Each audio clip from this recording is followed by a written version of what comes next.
నమస్తే చేతన్ గారు. నమస్తే మేడం. చేతన్ గారు, సబ్జా గింజలు మనము జనరల్గా ఎట్లా ఆలోచిస్తామంటే కొంచెం వేడి చేసింది అనిపిస్తే చాలు సబ్జా గింజలు నీళ్ళల్లో వేసుకొని నానబెట్టుకొని తాగేస్తాం. సమ్మర్లో అయితే ఎక్కువగా వాడతామండి. ఒక హాఫ్ అన్ అవర్ ఉంచితే చాలు, ఇవాళ రేపు హాఫ్ అన్ అవర్లోనే చక్కగా అవి ఉబ్బిపోతున్నాయి, అవి తాగేస్తూ ఉంటాం. సబ్జా గింజలు ఓన్లీ వేడి అనే ఆ కాన్సెప్ట్కైనా ఇంకా మిగతా ఫలితాలు ఏమైనా ఉంటాయా దాంతో? సో ఐస్ క్రీమ్ లో వాడతారు కదా సబ్జా గింజలు, అవును. గార్నిషింగ్ కి. మీరు ఒకటి చూడండి, డెకరేషన్ పర్పస్ కోసం వాడుతున్నారు ఫలుదాలో, అంటే జర ఐస్ క్రీమ్ మంచిగా కనిపించడానికి. అవునవును. అండ్ మీరు చెప్పినట్టు వేడిగా అయింది. నాకు ఇప్పుడు వరకు గుర్తుంది, మేము చిన్నగా ఉన్నప్పుడు మా నాన్నమ్మ ఏమో ఎక్కువ వేడి ఉన్న రోజు ఉంది అంటే సబ్జా గింజలు వాటర్ లో కలిపేసి మాకు ఇస్తుండే. ఓకే. అయితే నాకు ఇప్పుడు మీరు చెప్తే నాకు అదే గుర్తొచ్చింది. ఏంటంటే మనం వేడికని అనుకుంటాం, కానీ ఈ సబ్జా గింజల్కి ఎన్నో హెల్త్ బెనిఫిట్స్ ఉన్నాయి. ఒకటి ఏంటంటే ఇది ఎకనామికల్, అంటే మీకు వెయిట్ లాస్ కి కావాలంటే మీరు వాడుకోవచ్చు, మీకు షుగర్ వ్యాధి కంట్రోల్ చేసుకోవాలంటే వాడుకోవచ్చు, మీకు బీపీ రోగం కంట్రోల్ చేసుకోవాలంటే మీరు వాడుకోవచ్చు. And multipurpose. కానీ ఇంకోటి ఇప్పుడు ఒక ఎగ్జాంపుల్ తోటి నేను మీకు ఎక్స్ప్లెయిన్ చేస్తాను. ఇప్పుడు ఒక బలూన్ ఉంది,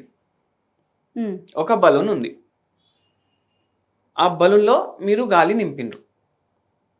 ఆ బలూన్లో మీరు ఆ గాలి నింపేసి మీరు ఏం చేసిండ్రు, ఎక్కడో పెట్టిండ్రు. బలూన్లో గాలి లేకపోతే ఎంత ఉంటుంది, చిన్నగా ఉంటుంది బలూన్. అవును. కానీ గాలి నింపితే పెద్దగా అయిపోతుంది కదా. అయితే ఏంటంటే కొన్ని నాన్ ఇన్వేజివ్ ప్రొసీజర్స్ ఉంటాయి. ఇప్పుడు కొందరికి వెయిట్ ఎక్కువ ఉంటుంది, వాళ్ళు సర్జరీ చేయించుకోవాలనుకుంటారు, బేరియాటిక్ సర్జరీ. సో అది ఇన్వేజివ్ ప్రొసీజర్. కానీ నాన్ ఇన్వేజివ్ ప్రొసీజర్లు ఎట్లుంటాయంటే ఒక బలూనే మీ కడుపులో ఇన్స్టాల్ చేస్తారు అనుకోండి మీరు. ఓకే. ఆ బలూన్ ఏం చేస్తుంది, ఇప్పుడు మీ కడుపు ఇంత ఉంది అనుకోండి, ఇంత జాగా తీసుకుంటుంది, మీరు ఎంత తింటారు, ఇంతే తింటారు. నెక్స్ట్ ఫుడ్ తగ్గించేస్తాం కదా, ఎందుకంటే బలూన్ ఉంది మీ కడుపులో. ఇట్లా న్యాచురల్ బలూన్ సబ్జా గింజలు. ఏందంటే దీంట్లో ఓన్లీ ఫైబర్ ఉంటుంది ఎక్కువ, న్యూట్రియంట్స్ కూడా ఉంటాయి మళ్ళీ, కానీ క్యాలరీలు ఉండవు, చాలా తక్కువ క్యాలరీలు ఉంటాయి. ఇప్పుడు మీరు ఒక గ్లాస్లో పావు గ్లాస్ నింపిండ్రు సబ్జా గింజలు, దాంట్లో వాటర్ వేసిండ్రు. మీరు వాటర్ వేస్తే అది ఫుల్ గ్లాస్ నిండిపోతుందా? అవునా కదా? అవునండి. నిండిపోయిన తర్వాత అది మీరు సగం తిన్నారనుకోండి, మీరు బలూన్ పోయింది కదా మీ కడుపులో, అది నింపేస్తుంది మీ కడుపుని. దాని తర్వాత మీరు తక్కువ తింటారు. ఇది high in fibre, nutritive, plus మీకు వెయిట్ లాస్కి హెల్ప్ చేస్తుంది. అండ్ షుగర్ అంటున్నారు, ఎందుకంటే ఇప్పుడు వెయిట్ లాస్ కి హెల్ప్ చేస్తుంది మీరు చెప్పినట్టు, ఇప్పుడు షుగర్ కి కూడా హెల్ప్ చేస్తుంది. ఎందుకంటే మనం తక్కువ తింటున్నాం, ఫుడ్ తగ్గించేస్తున్నాం కదా, తక్కువ తింటున్నాం కదా, ఏమైతే ఆటోమేటికలీ మీకు వెయిట్ లాస్ కి హెల్ప్ అవుతుంది. మళ్ళీ అదే కాదు, ఇప్పుడు షుగర్ కంట్రోల్లో ఉండలేదు, దీంట్లో ఫైబర్ ఎక్కువ ఉంది. అయితే ఏం చేస్తుంది అంటే, ఇప్పుడు మీరు సబ్జా గింజలు తిన్నారు, సగం గిలాస్ తిన్నారు, ఇప్పుడు ఏమవుతుందంటే మీరు తినే ఆహారంలో కార్బోహైడ్రేట్ ఉంటుంది కదా, అది ఫైబర్ తోటి మిక్స్ అవుతుంది. ఫైబర్ తోటి మిక్స్ అయినప్పుడు అది ఈజీగా బ్రేక్ డౌన్ అవ్వడం కష్టం అయిపోతుంది. సడన్ గ్లూకోజ్ స్పైక్ రాదు, ఆ బెనిఫిట్ కూడా ఉంటుంది. సో షుగర్ కూడా కంట్రోల్ అవుతుంది, వెయిట్ లాస్కి హెల్ప్ చేస్తుంది, షుగర్ కంట్రోల్ చేయడానికి హెల్ప్ చేస్తుంది. అయితే ఏమవుతుంది, ఆటోమేటికలీ మీకు బీపీ ఎక్కువ ఉంటే కూడా కంట్రోల్ అవుతుంది. 5 కిలోలు మీరు తగ్గితే ఒక 5 mm హెచ్జీ కూడా తగ్గుతుంది ఒక్కొక్కసారి. ఇప్పుడు మీరు 30 కిలోలు తగ్గినారనుకోండి, ఇప్పుడు మీరు 30 కిలో బరువు ఎక్కువ ఉంది మీది, మీ బరువు 70 kgs ఉండాలి, కానీ మీ బరువు 90 kgs ఉంది. అయితే ఆటోమేటికలీ మీ బ్లడ్ ప్రెషర్ కూడా పెరిగిపోతుంది. అవును. మీరు మళ్ళీ 70 kgsకి వచ్చేసిండ్రు అనుకోండి, మీ బీపీ కూడా నార్మల్కి వచ్చేస్తుంది. అట్లా మళ్ళీ ఫైబర్ ఎక్కువ ఉంది, మనకు వెయిట్ లాస్కి హెల్ప్ చేస్తుంది, మనకు బీపీ కంట్రోల్ చేయడానికి హెల్ప్ చేస్తుంది, షుగర్ వ్యాధికి హెల్ప్ చేస్తుంది. ఇప్పుడు వెయిట్ ఎక్కువ ఉండడం వల్లనే కదా ఇవన్నీ ప్రాబ్లమ్స్ వచ్చేవి. అయితే ఏమవుతుంది, ఆటోమేటికలీ ఫైబర్ మనం తక్కువ తింటాం.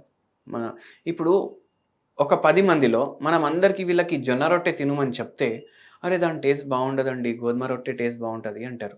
ఎందుకంటారంటే గోధుమలో కార్బోహైడ్రేట్ ఎక్కువ ఉంటుంది, అది పాలిష్డ్ గోధుమతోటి చేస్తారు, దాంట్లో ఫైబర్ కంటెంట్ తగ్గిపోతుంది. కానీ జొన్నల్లో ఫైబర్ ఎక్కువ ఉంటుంది కదా, ఫైబర్కి టేస్ట్ ఉండదు కదా. సో వాళ్ళకు అందుకే, వాళ్ళకే కదా ఎవరికన్నా నాలుకకి గోధుమ పిండి రొట్టి అనిపిస్తుంది, రుచిగా అనిపిస్తుంది. సో ఇప్పుడు మనం సబ్జా గింజలు ఆల్రెడీ దానికి టేస్ట్లెస్ ఉంటాయి, అవి తినేయడం వల్ల మనకు రుచిలో అంత మార్పు రాదు, ఎందుకంటే మనం తక్కువనే తింటున్నాం. మ్మ్. ఏది కావాలంటే అది తింటున్నాం. ఇంకో వీడియోలో నేను ఇంతకుముందు చెప్పినాను మీకు, ఏం కావాలి తినండి, కానీ ఎంత తినాలి? సగం తినాలి. సగం తినాలి. మనం సబ్జా గింజలు కూడా తింటున్నాం కదా, ఓకే. సో మనం సగమే తింటాం కదా. వెయిట్ లాస్ అట్లా మనకు అయిపోతుంది. దీంతో రైట్. కాన్స్టిపేషన్ సాల్వ్ అయిపోతుంది. కాన్స్టిపేషన్ ఎందుకు సాల్వ్ అవుతుంది? ఫైబర్ ఎంత ఉంది కదా. అవును. ఫైబర్ ఎంత ఉంటే మనకు పైల్స్ ప్రాబ్లమ్స్, ఫిషర్ ప్రాబ్లమ్స్ లేకపోతే రావు. ఉంటే మనం మలం ఈజీగా బయటికి వెళ్ళడం వల్ల అవి ఇంకా అగ్రవేట్ అవ్వవు. ఓకే. అండ్ దీంతో పాటు మనం హోమియోపతి మెడిసిన్స్ కూడా ఇస్తాం. మ్మ్. ఒకవేళ పేషెంట్స్ చాలా మందికి చెప్తాం ఇట్లా సబ్జా గింజలు తినుమనేసి. మ్మ్. సో దీంతో పాటు హోమియోపతి మెడిసిన్స్ కూడా ఇస్తాం. హోమియోపతి మెడిసిన్ ఇవ్వడం వల్ల ఏమవుతుంది? మెటబాలిజం పెరుగుతుంది, వెయిట్ లాస్ కూడా అవుతుంది, షుగర్ కూడా తగ్గుతుంది, బీపీ కూడా తగ్గుతుంది పేషెంట్లో. ఓకే. సో మల్టీపర్పస్ అన్నమాట. సబ్జా గింజల్లో చాలా హెల్త్ బెనిఫిట్స్ ఉంటాయి. ఇట్లా అంటే సబ్జాతో ఏమైనా సైడ్ ఎఫెక్ట్స్ ఏమైనా ఉంటాయా? అన్ని బెనిఫిట్స్ చెప్పారు, ఎక్కువ మోతాదు కొంతమంది ఇన్ని తీసేసుకుంటారండి. సబ్జా గింజలు మ్మ్. మనం ఏమన్నాం? High in fiber. మీరు స్టార్టింగ్ లో వీడియోలో ఒక మాట చెప్పారు, ఒక అరగంట దాన్ని నానబెట్టేసి పెడితే అది ఫుల్ అయిపోతుంది. అవును. ఎందుకంటే ఫైబర్ వాటర్ ని అబ్జర్వ్ చేస్తుంది. కానీ కొందరు ఏం తప్పు చేస్తారంటే, అరే సబ్జా ఇప్పుడు హాఫ్ అన్ అవర్ ఎవరి దగ్గర ఉంది టైం, అవును, డైరెక్ట్ ఆ గింజలు నోట్లో వేసుకుని నీళ్లు కూడా తాగేటోళ్ళు ఉన్నారు. ఓ అంటే ఒక 15 నిమిషాలు కూడా ఆగే ఓపిక లేదు వాళ్ళకు. వాటర్ నింపుతారు, తినుడు స్టార్ట్ చేస్తారు అట్లనే. మ్మ్. అప్పుడు ఏమవుతుంది? ఆ గింజలు ఉబ్బిపోలేదు కదా బయట, అవి మీ కడుపులో పోయి ఉబ్బిపోతాయి. ఓకే.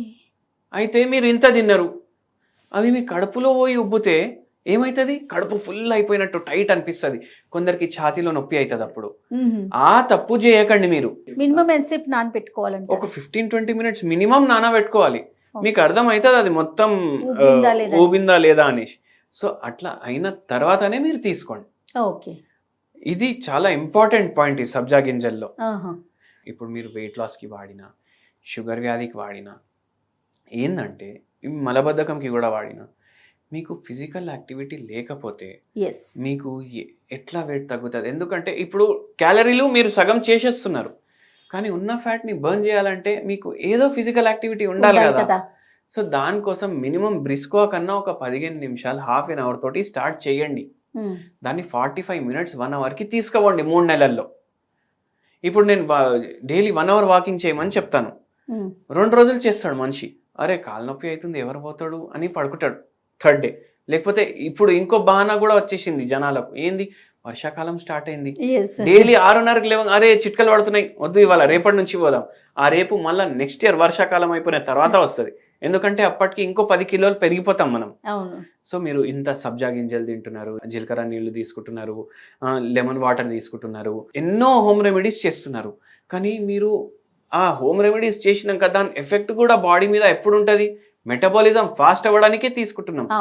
మెటబాలిజం ఫాస్ట్ అవ్వడానికి ఇవి తీసుకుంటున్నారు, హోమియోపతి వైద్యం తీసుకుంటున్నారు, కానీ అది బర్న్ అవ్వాలంటే మీరు నడవాలి. బండిలో మనం పెట్రోల్ వేసి పెడతాం, దాని మైలేజ్ తక్కువందా ఎక్కువందా మనకు ఎప్పుడు తెలుస్తుంది? ఆ పెట్రోల్ కాలిపోతేనే మనకు తెలుస్తుంది. సో మన బాడీలో ఉన్న ఫ్యాట్ కాలాలంటే మనం నడవాలి, బండి నడుస్తేనే పెట్రోల్ అయిపోతుంది బండిలో. సో అట్లా. థ్యాంక్ యూ అండి, నమస్తే. Thank you madam.